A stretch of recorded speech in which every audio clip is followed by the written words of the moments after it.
Pope Francis has passed away at the age of 88, following 12 years of serving as the spiritual head of the Roman Catholic Church.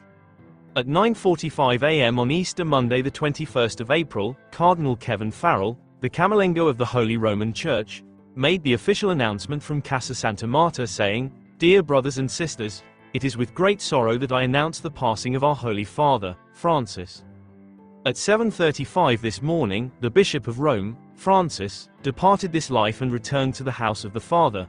He devoted his life to serving God and his Church, and inspired us all to live out the gospel with faith, courage, and compassion, especially toward the poor and marginalized. We thank God deeply for his life and faithful witness, and entrust his soul to the boundless mercy of the Holy Trinity. The Pope had been admitted to the Agostino Gemelli Polyclinic Hospital on Friday, February 14, 2025, after several days battling bronchitis. His condition worsened over time, and on Tuesday, February 18, doctors diagnosed him with bilateral pneumonia. After spending 38 days in the hospital, Pope Francis returned to Casa Santa Marta in the Vatican to continue his recovery. The second edition of the Ordo Exequiarum Romani Pontificis introduces various updates, including new protocols for handling the Pope's remains after death. Rather than confirming death in the room where it occurred, it now takes place in the chapel, and the Pope's body is placed directly into the coffin. Archbishop Diego Ravelli, the master of apostolic ceremonies, noted that the late Pope Francis had requested the funeral rites be made simpler, with a greater emphasis on the Church's faith in the resurrection of Christ. His passing has initiated the age-old process of selecting a new pope. To understand this, let's first examine the role of a pope. The Pope leads the Catholic Church and is believed by Roman Catholics to have a direct spiritual connection to Jesus Christ. He is regarded as the living successor of Saint Peter, the foremost of Jesus' original disciples, known as the Apostles. This role gives him supreme authority over the global Catholic Church, making him a key figure for its estimated 1.4 billion followers. Although Catholics often seek guidance from the Bible, they also look to the Pope's teachings, which shape the Church's doctrines and practices. Roman Catholics make up about half of the global Christian population. Other Christian groups, such as Protestants and Orthodox Christians, do not acknowledge the Pope's authority.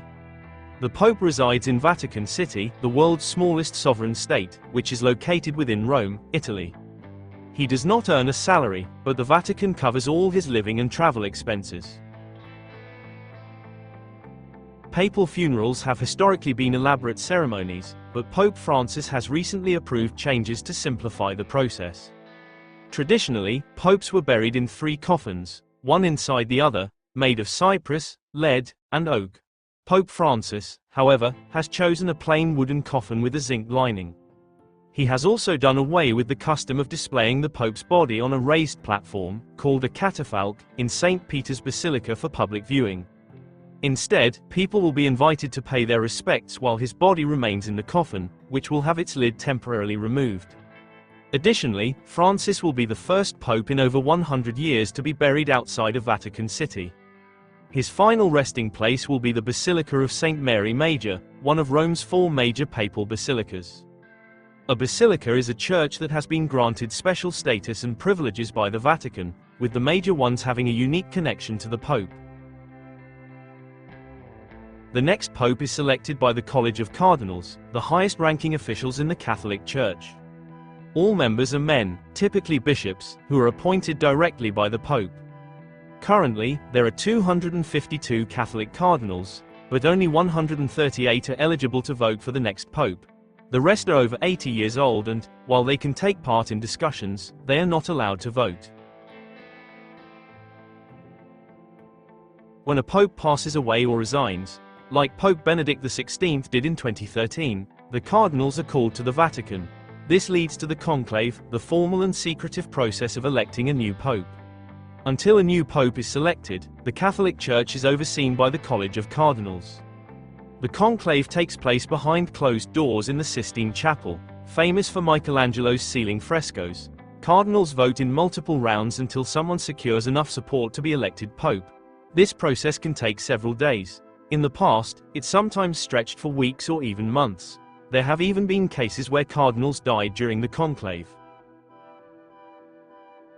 The only public signal during the voting comes from smoke released twice a day.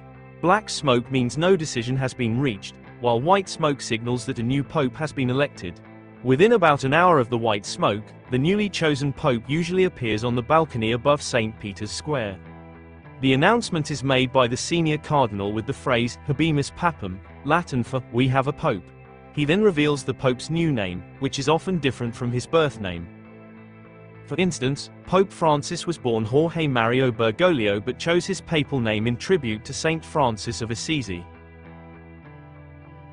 Technically, any baptized Roman Catholic man can be elected as pope. However, in reality, the cardinals almost always choose one of their fellow cardinals. When Pope Francis was elected in 2013, he became the first pontiff from South America, a continent that is home to about 28% of the world's Catholics.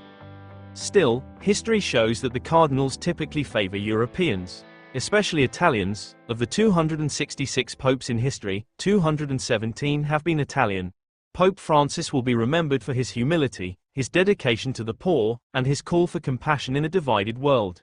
Thank you for watching. If you found this video insightful, please like, comment with your thoughts, and subscribe for more updates. See you in the next video.